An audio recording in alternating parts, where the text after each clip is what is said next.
Welcome, seekers of the unknown, to a journey beneath the waves, into the abyss where shadows twist and coil, where a creature older than time itself lurks in silence, waiting. Its name whispers through ancient texts, a name that chills the soul. Leviathan, not just a monster, not just a myth, but a force so primal, so terrifying, that even the Bible dares not fully unveil its face. Today, we're not here to skim the surface. We're diving deep, hours deep, into the heart of this enigma. What is Leviathan? A beast? A demon?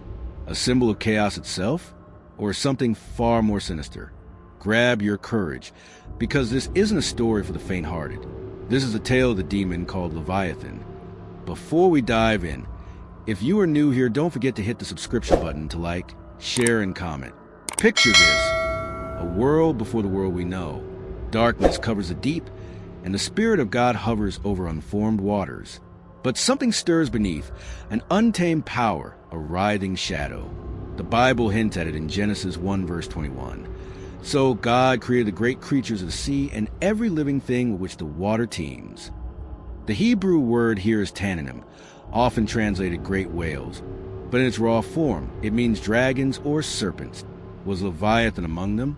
A creation of God, yes, but one that defies control, a riddle wrapped in scales and fury. Stick with me, because we're about to unravel a story that spans creation, rebellion, and the end of days. Let's start at the beginning. Not our beginning, but its beginning. The Bible doesn't give us a birth certificate for Leviathan, but it drops clues like breadcrumbs through a dark forest. In Job 41, God himself pulls back the curtain, and what we see is jaw-dropping. Listen to this.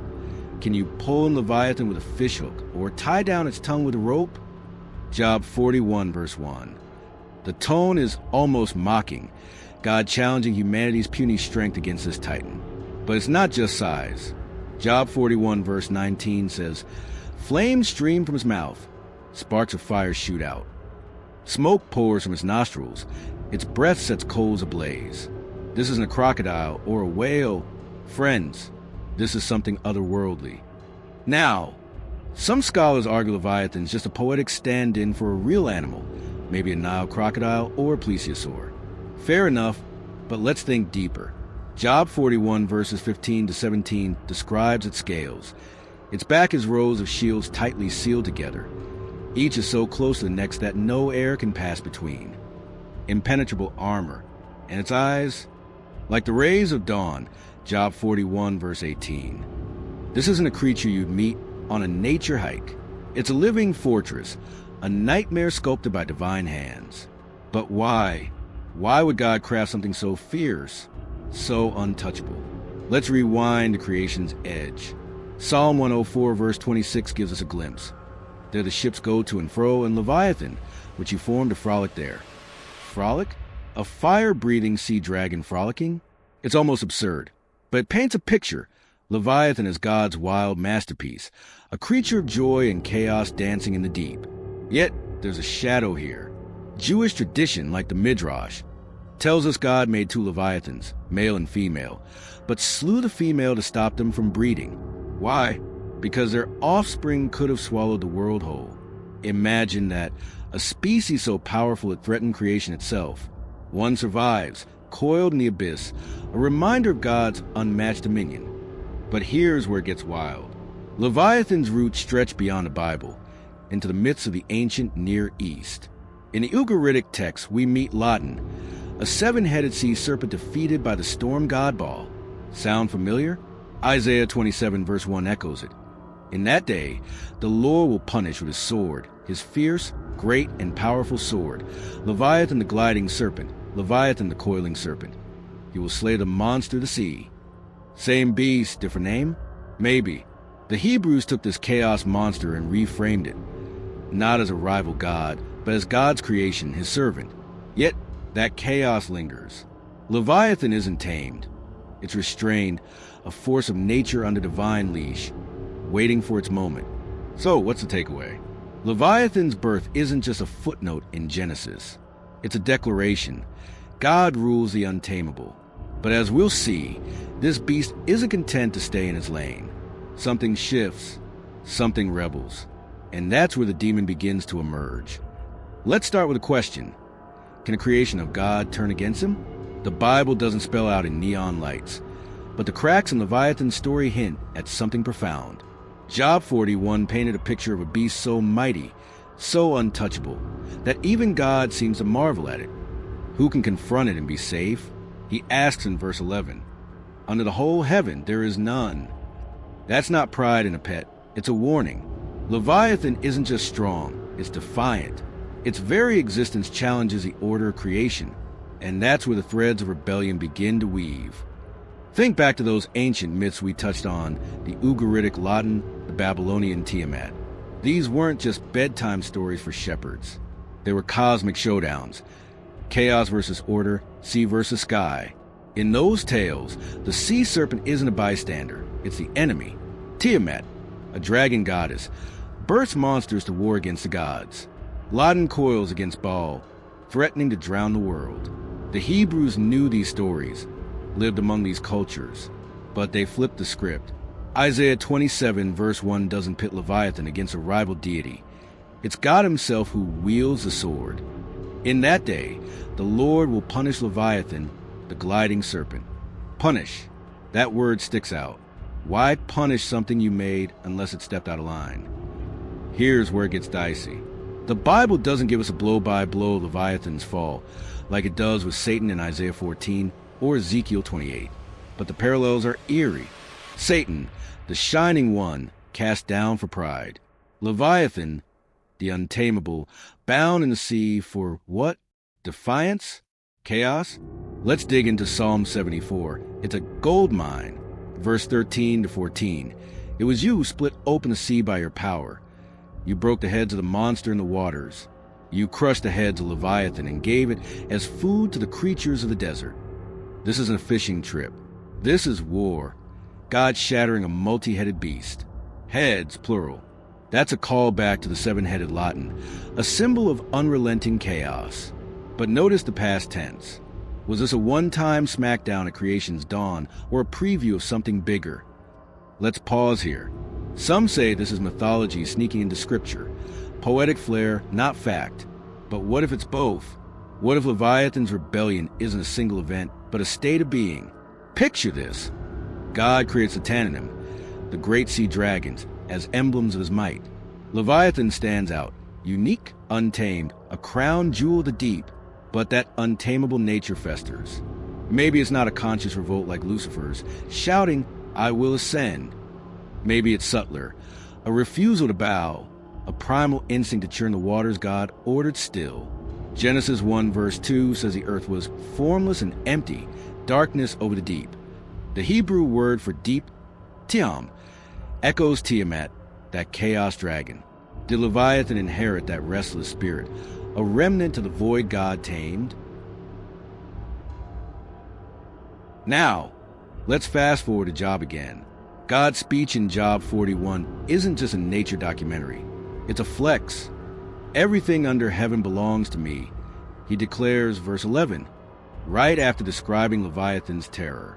It's like God saying, this beast, mine. Its power, mine.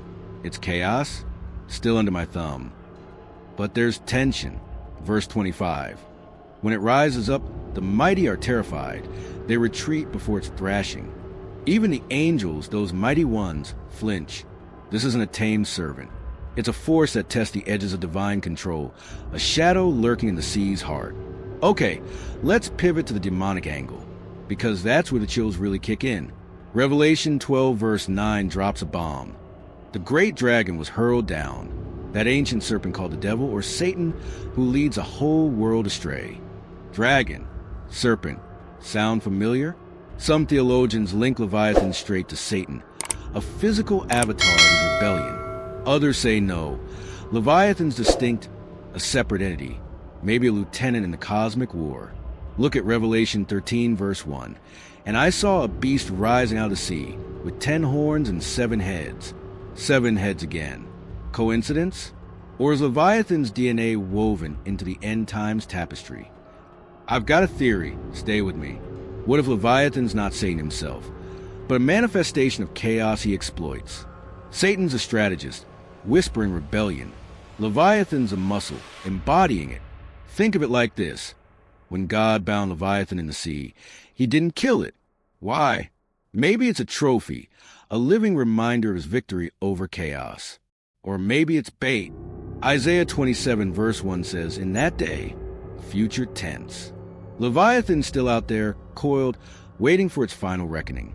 And Satan's watching, scheming, ready to unleash it when the clock strikes midnight on history. Let's circle back to Psalm 74. Crushing Leviathan's heads and feeding it to the desert creatures. It's brutal, triumphant. Jewish rabbis saw this as a messianic promise. The righteous feasting on Leviathan's flesh at the end of days. A victory banquet. But flip to Isaiah 27 verse 1 again. He will slay the monster of the sea. Future tense, not past. So which is it? Did God crush Leviathan at creation? Or is it still swimming, plotting, a demon in waiting? Maybe both. Maybe Leviathan's defeat is layered. Tame at the start, restrained through time, and doomed to a final fall. Here's the kicker. Leviathan's rebellion isn't just physical. It's symbolic. It's the chaos in us. The untamed deep in our souls. Job's wrestling with suffering, and God points to Leviathan. Not to explain evil, but to dwarf it. You can't control this, he's saying, but I can. Yet, that leaves us hanging. If Leviathan's a demon, it's not mindless. It's cunning. It's patient. And it's still down there, stirring the waters, whispering chaos into a world already fraying at the edges. So where does that leave us? Leviathan's not just a fossil creation. It's a living question mark. A rebel? A tool? A demon with a leash? We got more to unpack. Its role in the end times. Its echoes in our lives. And the day God's sword falls for good. Let's set the stage. The world's unraveling. Wars, famines, skies darkening with omens. Revelation paints this picture vivid and raw. Chapter 13:1. And I saw a beast rising out of the sea, with 10 horns and 7 heads, with 10 crowns on its horns, and on each head a blasphemous name. 7 heads, horns of power, a sea-born terror. Sound familiar? We've seen those heads before. Psalm 74 verse 14, the monster God crushed. Isaiah 27 verse 1, the coiling serpent. Is this Leviathan breaking free? Or something worse, wearing its skin? Scholars debate it. Some say this beast is Rome or tyranny or Satan's final puppet. But the echoes are too loud to ignore. Leviathan's DNA is in this. Chaos rising from the deep, defying the order God forged. Rewind to Revelation 12 verse 3. Then another sign appeared in heaven. An enormous red dragon with 7 heads and 10 horns and 7 crowns on its heads. This is Satan, the ancient serpent, hurling stars from the sky. 2 beasts, same description. 7 heads, horns, crowns. Coincidence? Or a clue? Maybe Leviathan's not the devil himself, but his shadow in the water, a physical echo of spiritual rebellion. Think about it. Satan's cast down, but he's not alone. He's got allies, forces of chaos gods kept on a leash. And as the end nears, that leash starts to fray. Daniel 7 gives us another piece. The 4 great beasts are 4 kings that will rise from the earth. The 4th beast had 10 horns, verses 17:7. Earth and sea blur here. Beasts of power, rooted in chaos. Leviathan's not named, but its spirit haunts these visions. The sea's always been a biblical symbol of the unknown, the uncontrollable. Genesis 1 tamed it, but Revelation unleashes it. And who's waiting there? Isaiah 27 verse 1 sets a timer. In that day, the Lord will punish with his sword, his fierce, great, and powerful sword, Leviathan the gliding serpent, Leviathan the coiling serpent. He will slay the monster of the sea. That day, the end, Leviathan's final stand. But what's it doing until then? Job 41 verses 31 to 32 says, it makes the depths churn like a boiling cauldron and stirs up the sea like a pot of ointment. Behind it, it leaves a glistening wake. Even chained, Leviathan's not dormant. It's active, restless, a force that ripples through history. Think of the floods, the storms, the moments humanity's drowned in its own chaos. Is Leviathan behind them? Not directly, maybe, but as a symbol, a catalyst, It's there. The deep doesn't sleep, and neither does this demon. Now, the main event, Revelation 19, verses 11 to 16. I saw heaven standing open, and there before me was a white horse, whose rider is called Faithful and True. His eyes are like blazing fire, and on his head are many crowns. He is dressed in a robe dipped in blood, and his name is the Word of God. This is Christ, the King of Kings, sword in hand. And who's he facing? The beast of Revelation, the dragon, the sea monster, the forces of chaos. Leviathan's moment has come. Isaiah 27 verse 1 isn't poetry anymore. It's prophecy fulfilled. He will slay the monster of the sea. No negotiation, no retreat. But let's flesh this out. Jewish tradition, like the Talmud Baba Batra 74b, spins a wild tale. Leviathan so massive, its flesh will feed the righteous in the Messianic age. Psalm 74 verse 14 hinted at this. God crushing its heads, scattering its body. Picture it. A battlefield in the deep, waves red with blood. The serpent's roar is silenced as the sword strikes true. This isn't just a kill, it's a coronation. God's victory over chaos, once and for all. But wait, there's more. Revelation 20 verses 1 to 3. And I saw an angel coming down out of heaven, having the key to the abyss and holding in his hand a great chain. He seized the dragon, that ancient serpent, who is the devil or Satan, and bound him for 1,000 years. Satan's locked up, but what about Leviathan? If it's his echo, his weapon, it's finished here too. The sea beast of Revelation 13 falls in 1920. The beast was captured, and with it the false prophet. The two of them were thrown alive into the fiery lake of burning sulfur. Leviathan's fatal line, slain, consumed, its chaos extinguished. This showdown's not random. Genesis 1 verse 2, darkness over the deep. Job 26 verses 12 to 13. By his power he churned up the sea. By his wisdom he cut Rahab to pieces. By his breath the skies became fair. His hand pierced the gliding serpent. Rahab, another chaos monster, tied to Leviathan in Jewish thought. God's been fighting this battle since the start. Order versus disorder, light versus the abyss. The end times on a new war, they're the final blow. Leviathan's death is creation perfected, the deep bowing at last. So Leviathan slain, the demon's done. But this isn't just a monster movie, it's a message. What does this coiling terror mean for us, right now, as the world spins toward whatever's next? Let's peel back the scales and see. First, Leviathan's a mirror. Job 41 wasn't about biology, it was about humility. God asks Job, can you snare it? Can you tame it? Verses 1 to 7. No, Job's suffering, his questions dwarfed by this beast. It's chaos incarnate, and we're powerless before it. Sound familiar? Look around. Storms rage, systems crumble. Fear coils in our hearts. Leviathan's not just in the sea. It's in us. The untamed deep of our doubts, our pride, our rebellion. God's point? I've got this. You don't. Secondly, it's a warning. Revelation's beasts rise because humanity lets them. The sea churns when we turn from the one who calms it. Mark 4 verse 39. Jesus says to the storm, quiet, be still. And it obeys. Leviathan's power grows when we forget who's king. The end times aren't fate, they're consequence. Every choice to stir the waters, to embrace chaos, tightens its coils. Finally, it's a promise. Isaiah 27 verse 1 isn't despair, it's triumph. Leviathan falls. Chaos loses. Revelation 21 verse 1. Then I saw a new heaven and a new earth. For the first heaven and the first earth had passed away, and there was no longer any sea. No sea, no deep, no Leviathan. The abyss is gone, replaced by a city where God will wipe every tear from their eyes. Verse 4. The demon's not just defeated. It's erased, its shadow burned away by the Lamb's light. Let's land this. Leviathan's story spans the Bible.